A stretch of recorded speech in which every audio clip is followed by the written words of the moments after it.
Hola, ¿qué tal? Muy buenas tardes. Bienvenidos a Club de Prensa Colombia. Soy Jesús Prado y es un gusto estar en compañía, como siempre, de colegas periodistas colombianos, donde analizamos los temas más importantes y destacados dentro de la coyuntura noticiosa nacional. En primera instancia, quiero saludar a Esteban Pérez. Él es periodista de proyectos especiales de nuestra cadena aliada en Colombia, Noticias RCN. Esteban, bienvenido a Club de Prensa de NTN 24. Jesús, muchas gracias. Estamos felices y obviamente muy apasionados y muy emocionante estar en este lugar para hablar un poco de lo que ha sido este especial de Fuego y Lodo.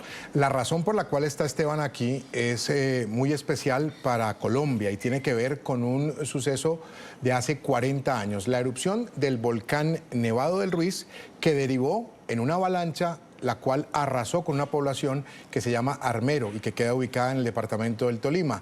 Hemos hecho, o vamos a hacer mejor, este club de prensa haciendo esa memoria, esa conmemoración de lo que sucedió en Armero hace 40 años. Por eso también anuncio que más adelante vamos a estar en el lugar de la noticia, vamos a estar en Armero con la señal, con otro colega, con Mario Villalobos, que ha lanzado también para esta época un libro que se llama 40 años, 40 vidas, 40 historias, perdón, se llama el libro de Mario Villalobos y Mario está precisamente en Armero, así que más adelante en este espacio lo vamos a contactar, vamos a hablar con él y vamos a recrear un poco las historias que ha construido en su libro. Empezamos de una sola vez aquí en Club de Prensa.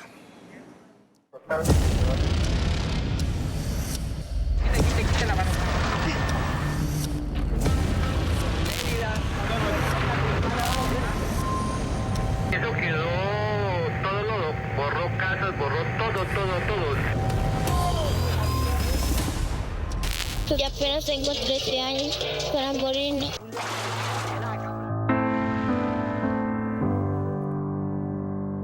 Armero está arrasada por el lodo. Tiene razón, no la va a abrir, póngale dinero.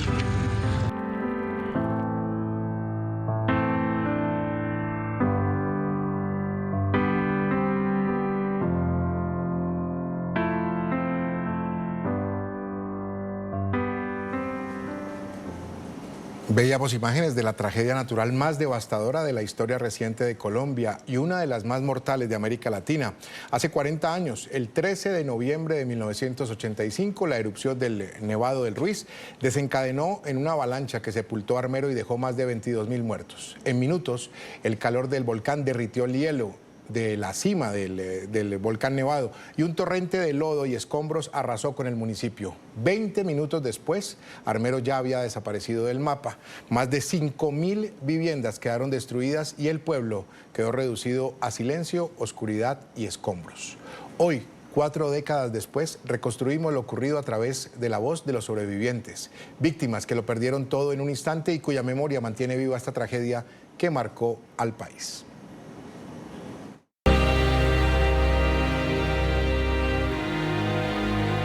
El volcán empezó a presentar indicios de cambios, como desde finales del año 1984. Los que creían y decían, sí, es que yo he visto el volcán siempre muy blanquito y ahora está amarillo, de azufre. Ese 13 de noviembre fue un día normal. La gente que lo conocía desde antes decía, hay nuevas fumarolas, ahora la nieve se tiñe de amarillo. Pero nunca pensando en una posible avalancha, y menos que el pueblo se iba a acabar. Como a las 2:30, 3 de la tarde empezó a caer ceniza. Hubo una erupción como a las 3:10 de la tarde. Entonces lo que llegó a Armero fue una 4 veces más grande del volumen inicial del lavar. Cuando vimos una vaina alta así que venía bajando y lo que iba subiendo llegó y nos botó la casa. Yo miro así cuando veo que el lodo llegó al de esquina. Papá me dijo, cierre la puerta. Yo fui a cerrar la puerta, alcancé a hacer así. Cuando vi que ese lodo venía, esa cosa negra venía y cogió a mi papá. ¡Zen! Lo metió a la pantalla del televisor. No sé qué pasó, qué sucedió con ellos, porque jamás de los jamases lo volví a encontrar. Duré 3 días debajo del lodo y en la nevera. De hecho, lo que tocaba uno era llorar. Yo vi tanta gente pidiendo auxilio y no poder ayudarla. Tuvimos casi 7 horas para evacuar Armero. Si nosotros hubiésemos sabido que caer ceniza y llover arena era la erupción del volcán. Armero no es solo de los armeritas, es la tragedia más grande por un evento natural de Latinoamérica. Más de 35.000 muertos que no podemos dejar de preservar en su historia. Todos estos testimonios y este especial que ustedes, o parte del especial que van a ver en el programa de hoy, son producto de un trabajo que se ha hecho en nuestra cadena aliada en Colombia, Noticias RCN, y con periodistas como Esteban Pérez. Ya lo hemos saludado. Esteban, ¿qué tanto trabajo o cuántas horas de trabajo le invirtieron al especial de Fuego y Lodo de Noticias RCN? Jesús, mira que es un trabajo que venimos hablando desde junio de este año, junio-julio, que comenzó todo con el tema de la recopilación de material de archivo. Debíamos de sentarnos muy juiciosos dentro de nuestras bases de datos a mirar qué es lo que teníamos. A partir de eso, mirar qué historias íbamos a empezar a buscar, a desenterrar básicamente 40 años después y con qué otras nuevas nos íbamos a encontrar. Entonces, desde junio-julio se empezó toda la preproducción que llamamos y estuvimos en Armero 15 días. 15 días haciendo el rodaje de todas esas historias, de todos estos sobrevuelos de dron. Mejor dicho, se hizo un trabajo. ¿Qué te impactó de Armero cuando llegaste? Cuando sentiste que estabas en el lugar de la tragedia de hace 40 años, ¿qué fue lo que más te impactó? Pues mira, Jesús, que hay algo muy importante y para que todos sepan los televidentes, y es que a mí no me tocó la tragedia. Generacionalmente, ¿sí? Pues exacto. Esteban es muy joven, ¿no? Exacto. Tengo 31 años, no me tocó el momento de la noticia. Entonces, digamos que yo iba con muchas expectativas de qué me iba a encontrar, porque no conocía tampoco el lugar, sabía de las ruinas, sé de la historia, sabía de la historia porque pues, por periodismo debíamos de saber todo esto, pero no sabía cómo iba a estar el lugar en el momento. Entonces, a mí me impacta mucho el lugar por cómo está hoy, 40 años después, y no ha pasado nada con las ruinas, están olvidadas, se están cayendo. En otras partes del mundo seguramente esto sería un parque en el que se le rendiría todo el tiempo un homenaje y un tributo. Y me impactó mucho más todavía encontrar a los sobrevivientes de la tragedia todavía con ese dolor, todavía con esas heridas abiertas de una tragedia que quedó marcada para la historia de ellos. La gente no se ha querido ir de la zona, ¿verdad? Todavía hay mucha gente. Bueno, geográficamente me gustaría mucho que le explicáramos a la teleaudiencia fuera de Colombia qué es Armero hoy en día, porque una cosa es Armero, el pueblo arrasado, y otra es Armero Guayabal. Total. Guayabal era un corregimiento de Armero, ¿sí? Armero tal vez se iba a convertir en la ciudad más importante del departamento del Tolima porque estaba creciendo a unos pasos agigantados en esa época, ¿sí? Por el tema de la cosecha cafetera, de la recolección de arroz, de maíz. Bueno, entonces estaba creciendo demasiado y tenía un corregimiento que era Guayabal.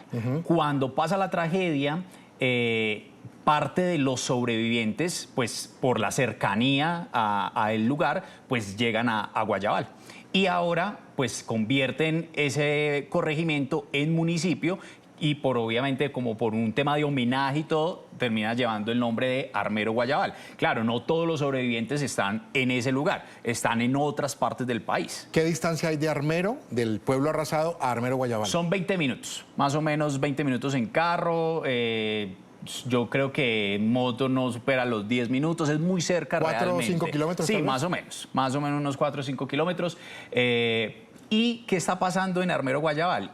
Y que tal vez nos decían todos allí, y es que cada vez son menos los sobrevivientes de Armero que pueden seguir contando la historia. Claro, pues por edad se van muriendo. Exacto, la última persona que nació en Armero hoy tiene 40 años, ¿sí?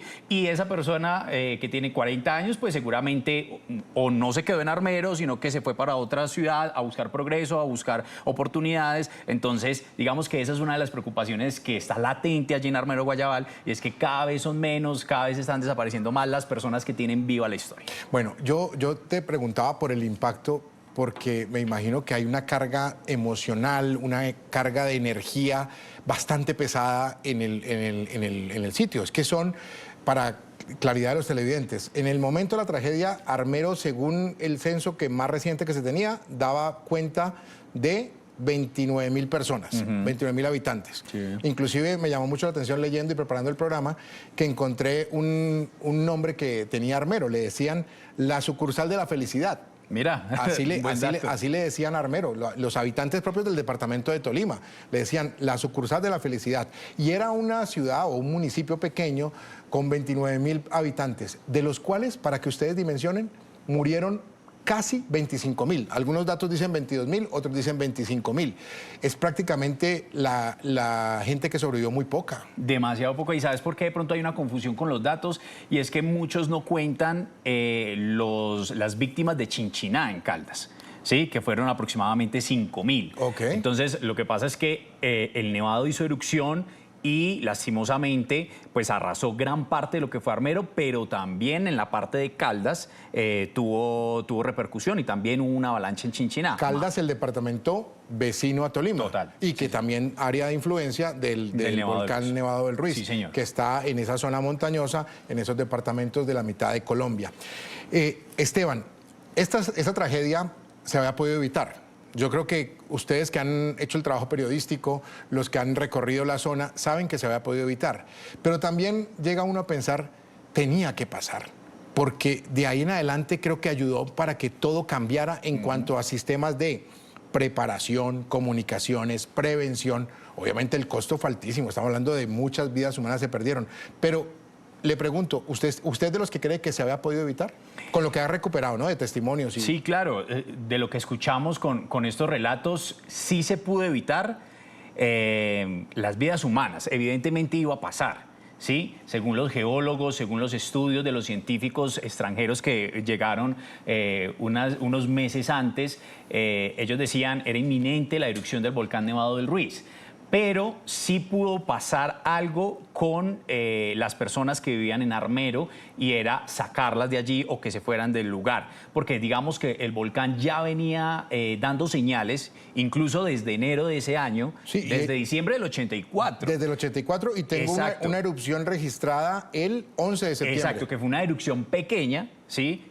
Pero sí hubo una erupción y la gente aún así no le paraba bolas. El país no le paraba bolas. Bueno, incluso al alcalde Jesús le decían el loquito del volcán. ¿Ah, sí? Al alcalde le decían el loquito del volcán porque él sabía que iba a pasar eso. Él iba a la gobernación, él iba al gobierno nacional y no le paraban bolas. Ni hablar de la coyuntura que tenía Colombia en ese momento, porque 8 días atrás había sido la toma del Palacio de Justicia, y esa es otra de las críticas que ha caído a lo que sucedió en Armero, y es que el país estaba con los ojos puestos en la toma del Palacio de Justicia por parte del M-19, la crisis que había derivado eso, políticamente, militarmente, estaban los ojos puestos en Bogotá, en la toma del Palacio de Justicia, y descuidaron, no se sabe, o si la palabra es descuido, o simplemente no vieron la tragedia venir. Mira que muchos de los relatos también con los que hablamos decían que por la toma del Palacio de Justicia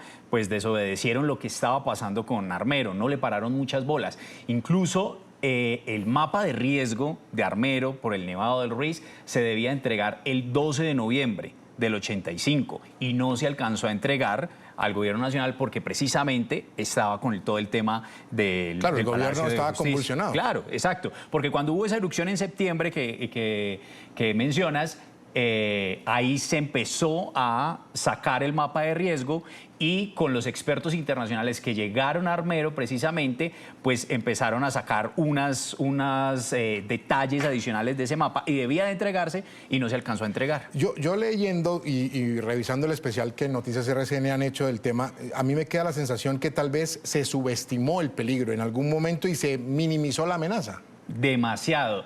Mire que la gente nos decía, la defensa civil, que estuvo muy presente allí antes de la avalancha y después de la avalancha. Ellos hicieron simulacros de evacuación, ¿sí? Y esos simulacros de evacuación la gente no asistía porque la gente en serio no creía que iba a pasar. La gente pensaba que iba a haber una inundación, Ok. ¿sí? En Armero. Pero por la el río, ¿no? Exacto, por el río Lagunillas. Exacto.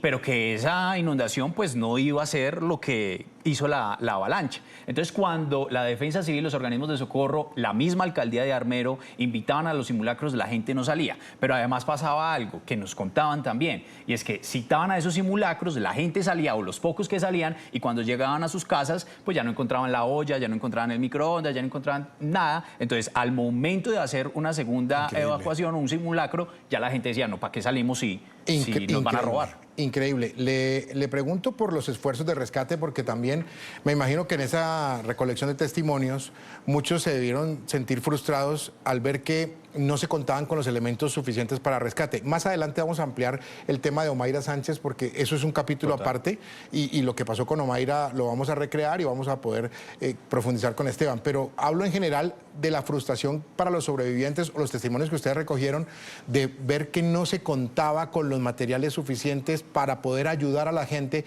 que tal vez si hubiera sido en otra época, la tecnología hubiera ayudado. Demasiado. Y es que yo creo que una de las conclusiones que trae la tragedia de Armero es que Colombia no estaba preparada para una tragedia de estas. Fue mucha improvisación. Claro, yo entiendo y vemos los archivos de la gente en el desespero de querer ayudar, pero al momento de querer ayudar, pues se cometían muchos errores. Es decir, no sé, los helicópteros amarraban los sobrevivientes que estaban enterrados en el lodo, y la misma presión del helicóptero tratándolos de sacar, claro, pues no ayudaba. No ayudaba, se morían en el instante porque los desmembraban, pasaban un montón de cosas que era producto de esa improvisación, que yo creo que de alguna manera es lo que nos enseñó la tragedia a todo el país, y creo que al mundo, porque lo que pasó en Armero sirvió para los servicios de socorro de otras partes del mundo. Esteban, después de escuchar a los relatos, los testimonios, las víctimas y los sobrevivientes, ¿usted cree que el Estado hoy en día tiene una deuda pendiente con Armero? Sí. Sí, total, yo sí creo, y lo digo es por los sobrevivientes con los que hablamos. Ellos dicen, han pasado 40 años y no ha pasado nada. Hay una ley de honores de Armero. Imagínese, la tiene en 2013. En el 2012, 2013. Sí, 13. Y no se ha hecho nada, ¿sí? No los han indemnizado, no los llaman a seguir con la búsqueda de los niños perdidos, que tal vez es una deuda pendiente y otro capítulo pendiente que tiene el país. Entonces yo sí creo que aquí, pues sí, es una tragedia natural, contra la naturaleza nada, pero sí el Estado debe de tener un poco presente o más presente a todos los sobrevivientes. Después de visitar Armero, de hacer el trabajo periodístico, ¿usted qué llevaría hoy a esa zona? Si usted tuviera la oportunidad de que este programa lo escuche, el gobierno, y le pare un poquito de atención a los testimonios, a lo que usted está transmitiendo como mensajero de la comunidad, ¿qué es lo que más necesita en este momento Armero, las víctimas, los sobrevivientes, quienes estaban en esa zona en el momento? Bueno, yo creo que ya lo tocamos un poco, y es el tema de los niños, porque las cuentas dan 580 niños desaparecidos de Armero, ¿sí?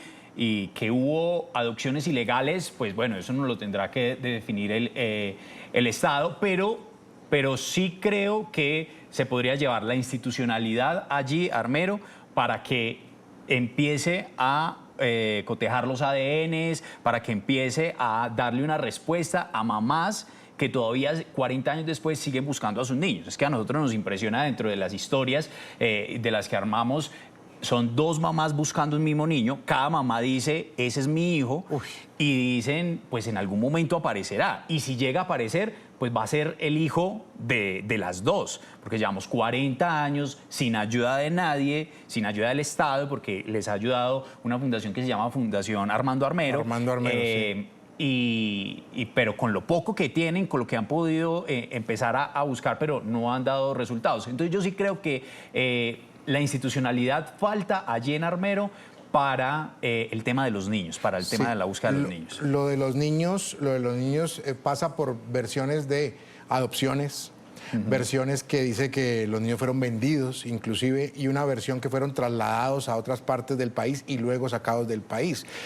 Leí por ahí, no me acuerdo bien en qué periódico, hay una historia de un niño supuestamente de Armero que fue reconocido en Japón que lo vieron por alguna cosa en Japón y era un niño de Armero. Y ha pasado mucho, es que sí se entregaron a familias de España, de Holanda, según lo que escuchamos en estas versiones, pero también historias como la del pequeño John, que era un niño que sobrevivió a la tragedia y alguien lo encontró y se lo quería llevar, se lo quería robar, ¿sí?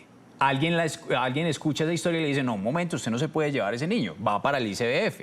Y en ese momento, en el ICBF de Villeta, un noticiero de la época encuentra esa historia y empiezan a aparecer familias diciendo, ese es mi hijo, ese es mi hijo, ese es mi hijo. Y por ese noticiero es que la verdadera familia llega y dice, no, él sí es mi hijo. Y empiezan a mostrarle fotos, él empieza a reconocer la gente y por fin, y él es tal vez de las pocas historias de niños que tienen un final feliz 40 años después, porque otras personas, otros niños sí tuvieron pues la infortunada situación de irse con otras personas que no eran su familia y que decían que sí era su familia. Vamos a hacer una pausa. Seguimos intentando el contacto con Mario Villalobos, periodista, escritor, el autor del libro 40 años, 40 vidas, que narra la historia de lo sucedido en Armero. Vamos a hacer la pausa comercial. Regresamos y seguimos hablando de lo que pasó en Colombia hace 40 años. Seguimos en Club de Prensa Colombia. Hoy estamos recordando la tragedia de Armero, tragedia que enlutó a Colombia el 13 de noviembre de 1985. Vamos a dedicarle unos minutos en este programa a Omaira Sánchez. ¿Quién fue Omaira Sánchez? Para claridad de los televidentes internacionales, Esteban. Tal vez Jesús se convirtió en el símbolo de la tragedia, ¿sí? Porque fue una niña de 13 años que fue imposible rescatarla, producto de la avalancha, de todo ese cúmulo de escombros, de palos, de piedras, de muros que cayeron. Ella quedó atrapada, tal vez por tratar de salvarla. Su tía la toma de sus pies, de sus piernas, y trata de lanzarla o ayudarla a salir, y la avalancha pues irremediablemente ya llegaba. Entonces lo que pasaba es que la tía en esos momentos ya la tenía muy aprisionada, ¿sí? Muy agarrada con mucha fuerza, y aparte el muro de la casa había caído sobre ella. Entonces, por eso a Omaira tratan de sacarla varias veces y es imposible por el dolor que ya tenía la niña. Entonces, digamos que se convirtió en ese símbolo porque además la encuentra la televisión española. ¿Sí? Producto de que un socorrista le dice, hermano, venga, ayúdenos, llevamos 3 días aquí tratando de sacar a esa niña, necesitamos una motobomba para retirarle todo el agua que tiene. Pero encima. Increíble, ¿no? Y no había nada, no llegó. Omaira estuvo viva creo que 2 días. 3 días. 3 días. 3 días. Y no llegó una motobomba. No llegó una motobomba. Dios mío. Pero además de eso es porque además era difícil el acceso a Armero. Sí, recordemos que Armero, y hay una situación muy importante, que la primera persona que avisa al mundo y a Presidencia de la República lo que pasa con Armero es 2 pilotos, uno de ellos la Defensa Civil, que es Leopoldo Guevara, que hace un sobrevuelo en su avioneta de fumigación de una de las empresas de fumigación y empieza a ver a Armero y busca a Armero y no lo encuentra, no estaba. Y entonces por eso se vuelve famosa su expresión de Armero es un playón, porque evidentemente era un playón y la gente no sabía por dónde entrar. Por eso los helicópteros trataban de llegar y no podían, porque la gente donde pisaba uno no sabía si se podía caer un hueco, si había un puente o no. Entonces era difícil la llegada de esa motobomba en ese momento allí. Con nuestra cadena aliada en Colombia, Noticias RCN, los invito a que recreemos un poco y recordemos y hagamos este homenaje y esta conmemoración a quien fue Omaira Sánchez.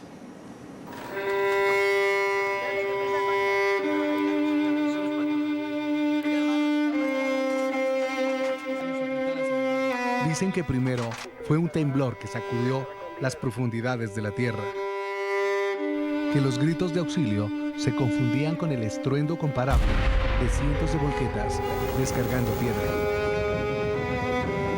Ella es Omaira Medina.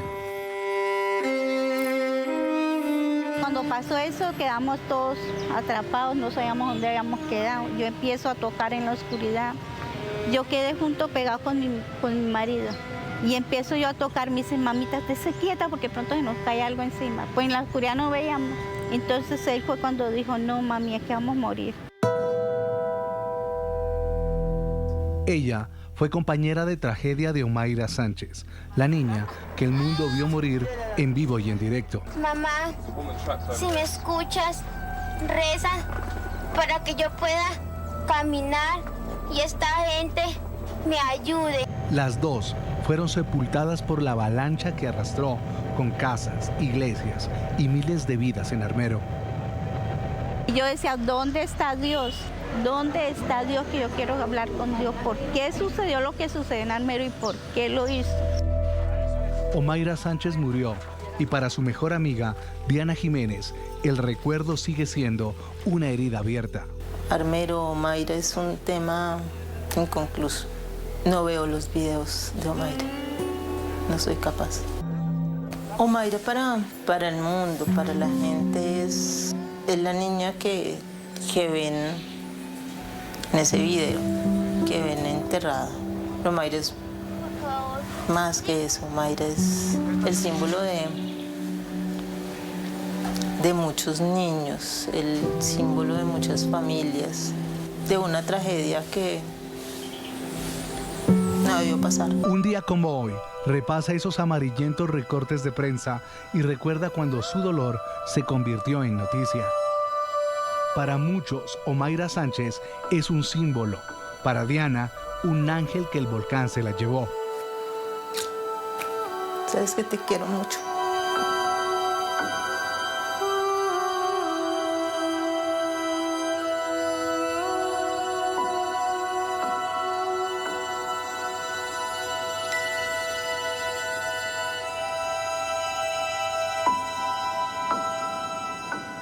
Hoy Omaira tendría 53 años, que es la edad de su amiga, la del testimonio en la nota de Noticias RCN, Esteban. La investigación de esa historia, Raúl Arévalo, un compañero de proyectos especiales, logró tener a la mejor amiga de Omaira, que la vemos ahí, a Diana, y logró llevarla a la tumba de Omaira. Ella nunca había estado, que era un poco de las cosas que yo te decía, que las heridas siguen abiertas. Y trató de ir a la tumba, pero no pudo. Ella dijo, no soy capaz, yo quiero tener todavía la imagen de mi amiga muy presente y no voy a llegar. 40 años después, ella no ha podido acercarse al lugar donde Omaira falleció. Vamos a hacer otra pausa comercial. Regresamos en minutos con más historias, recordando lo sucedido en Armero, en Colombia, hace 40 años, un 13 de noviembre de 1985. Regresamos en Club de Prensa Colombia con Esteban Pérez, periodista de proyectos especiales de Noticias RCN, hablando de los 40 años de la tragedia de Armero. Esteban, la tragedia, ¿usted cree que, o mejor, con los testimonios que usted recogió, ¿usted cree que se había podido evacuar el pueblo una vez explotó el volcán Nevado del Ruiz? Pues lo que dicen los geólogos es que, bueno, hubo una primera erupción que fue a las 3 de la tarde. La avalancha llega hasta las 11 de la noche, Armero, ¿sí? Esa fue la primera erupción. Hubo otra más adelante, pero sí duró toda la avalancha 2 horas en llegar a Armero, 60 kilómetros en recorrer. Entonces, yo sí creo que se pudo... sí, claro, se podía haber llegado incluso a Armero Guayabal, que era el corregimiento más cercano. Bueno, seguimos con los testimonios aquí en Club de Prensa Colombia y saludamos al doctor Germán Fernández Cabrera, quien lideró la conferencia Gestión y Acciones durante la catástrofe organizada por la Academia Nacional de Medicina. Además, estuvo en el lugar de la tragedia atendiendo de primera mano a las víctimas. Doctor Fernández, bienvenido aquí a Club de Prensa de NTN 24. Una buena tarde para usted. Gracias por estar con nosotros. Con mucho gusto, buenas tardes. Gusto saludarlos. ¿Qué recuerda usted, doctor Fernández, del día de la tragedia? Vea, en primer lugar, quiero acotar la observación que usted hace. ¿Es prevenible la tragedia? ¿O fue prevenible en su momento? Yo le digo que hubo advertencias desde el mes de septiembre de 1984. Diversos medios periodísticos, diversas personas con conocimiento sustentado en los fenómenos climatológicos y volcánicos hicieron advertencias muy claras y suficientes. Sin embargo, fueron desatendidas por todas las directivas que en ese momento ejercían función de gobierno. Y prácticamente la población también estaba escéptica porque la situación real es que desde Armero no se veía el volcán. estaba mucho más presente en ciudades como Manizales o Chinchiná, la presencia volcánica que desde Armero, a la que, volcán al que veían lejano. Más o menos unos 55 kilómetros lejano. Entonces, los armeritas, pues, no fueron conscientes, sino hasta la misma tarde en que empezaron a aparecer cenizas volcánicas y luego ya se vino la avalancha.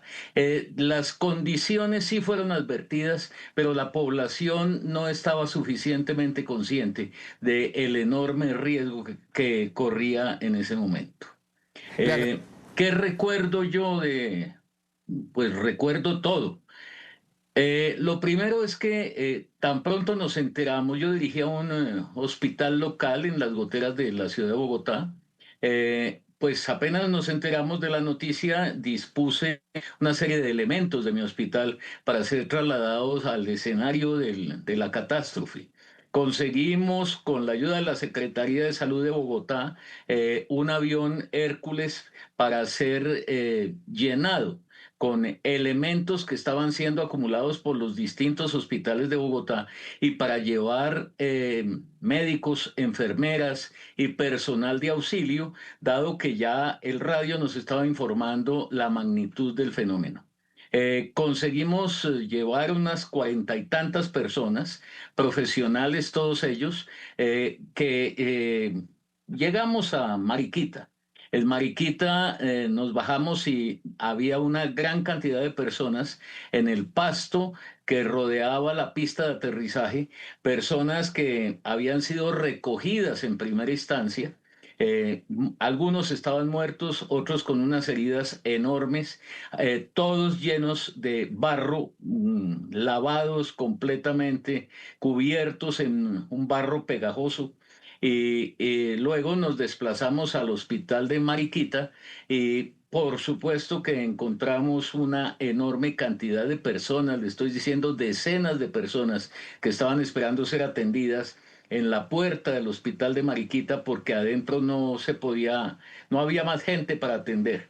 Allí con escasa agua estaban lavando algunas de las personas de sus cubiertas de barro. Y bueno, la situación era absolutamente catastrófica. Llegamos con los auxilios de las personas que empezaron a atender con lo que había y con lo que podían, esa magnitud tan enorme de heridos y de personas en unas situaciones absolutamente catastróficas, lamentables. Es el testimonio del doctor Germán Fernández Cabrera, quien lideró una conferencia que se llama Gestión y Acciones durante la Catástrofe, organizada por la Academia Nacional de Medicina. Además, como lo pueden ustedes comprobar, estuvo en el lugar de la tragedia atendiendo de primera mano a las víctimas. Doctor Fernández, una buena tarde. Gracias por estos minutos aquí en NTN 24. Con mucho gusto, que estén muy bien. Muy amable. Han pasado 40 años desde esa tragedia de Armero. En medio del caos que dejó la avalancha y cuando la emergencia superaba cualquier capacidad de respuesta, un grupo de jóvenes estudiantes de medicina decidió actuar. Aquel comando javeriano de la Universidad Javeriana, liderado por el doctor Sergio Rada, viajó cientos de kilómetros desde Bogotá para brindar atención de primera mano a los sobrevivientes. Esa misión estuvo marcada por el dolor, la urgencia y el aprendizaje y ha quedado registrada también en un libro, Armero in Memoriam. Hoy, 4 décadas después, el doctor Rada revive esos momentos en una conversación con nuestro productor periodístico Alejandro Numpaque. Veamos.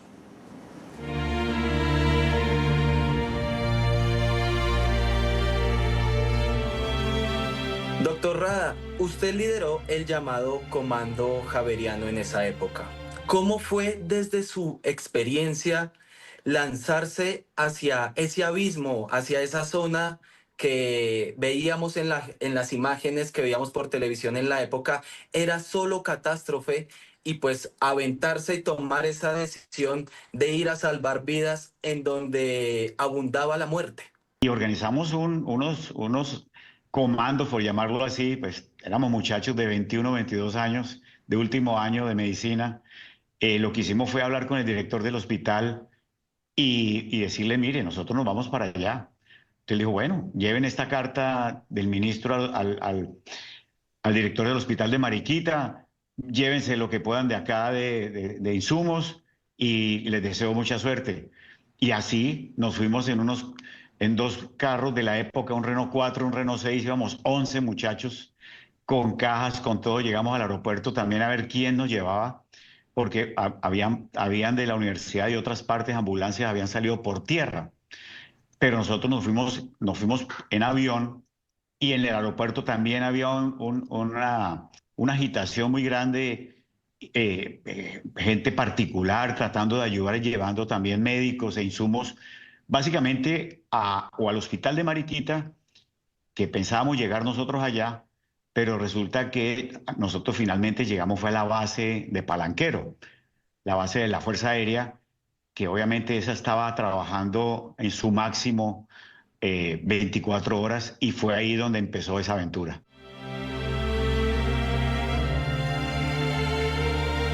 ¿Cómo fue llegar ya al lugar de la tragedia que, como sabemos todos, pues no tenía, o sea, era un desastre total y no había esperanza de absolutamente nada?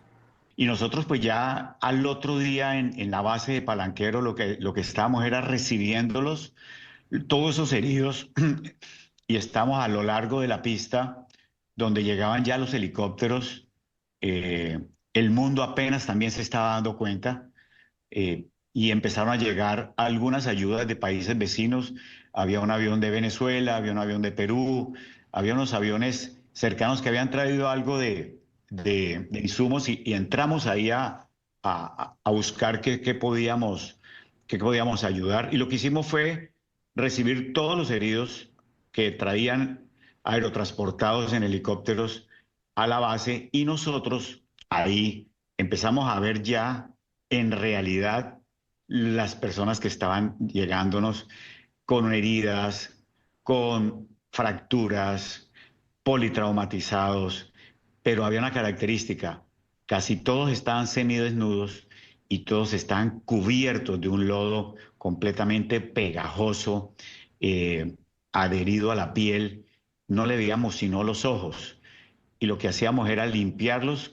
Los bomberos de ahí del aeropuerto de Palanquero pues nos ayudaban, y ese fue el trabajo que hicimos todo el santo día y toda la noche y toda la madrugada.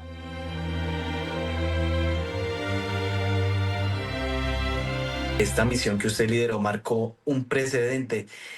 ¿Qué cree usted que cambió en la medicina en cuanto al tema de atención de emergencias después de la tragedia de Armero? Bueno, muchas cosas. Yo creo que pues lastimosamente con esta clase de experiencias nos toca aprender a la fuerza. El tema del plan de desastres, ya Colombia tiene un manejo estatal de la prevención de desastres. Ya hay monitoreos a lo largo y ancho del país, no solamente en la zona de volcanes, sino estamos con riesgo de terremotos, estamos con riesgo de tsunamis. Ojalá estas generaciones que desconocen de historia se lean este libro, porque plasmo muchas cosas de lo que sucedía. Eran épocas donde decían qué lástima que la televisión no era en colores, los aeropuertos solamente laboraban hasta las 5 de la tarde. Son cosas que de verdad no recuerdan que un joven diga, ¿cómo así que ustedes no tenían sino un teléfono en Telecom? No había celulares, no había nada de esto. Esto era una locura. Pues, imagínense una ciudad destruida por un volcán a las 11:30 de la noche, y al otro día a las 5:30 de la mañana se da cuenta Colombia que se destruyó.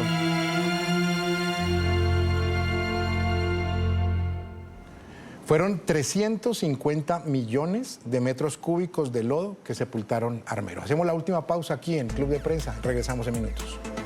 Ya en la recta final de Club de Prensa Colombia, tiempo para la conclusión. Le agradecemos a Esteban Pérez, periodista de proyectos especiales de nuestra cadena aliada en Colombia, por habernos acompañado el día de hoy. Esteban, a manera de conclusión, ¿qué queda 40 años después? Pues Jesús, creo que aprendimos de la prevención de desastres, aprendimos a cómo manejarla, somos pioneros en el mundo y yo creo que es necesario que hoy, 40 años después, se le responda todavía a las víctimas, a los sobrevivientes que están esperando una respuesta, por lo menos de que se haga realidad esa ley de honores que se firmó hace un par de años aquí en nuestro país. El Estado le debe mucho a Armero. Y lo digo a manera también de conclusión, el Estado tiene que cumplirle a Armero, hay que cumplir con el dolor, hay que cumplirle a las víctimas, hay que recordar, precisamente porque estos episodios sirven para que no vuelvan a suceder. Y hay un tema muy particular que quisiera compartir con los televidentes a manera de conclusión antes de despedir el programa y tiene que ver con las comunicaciones.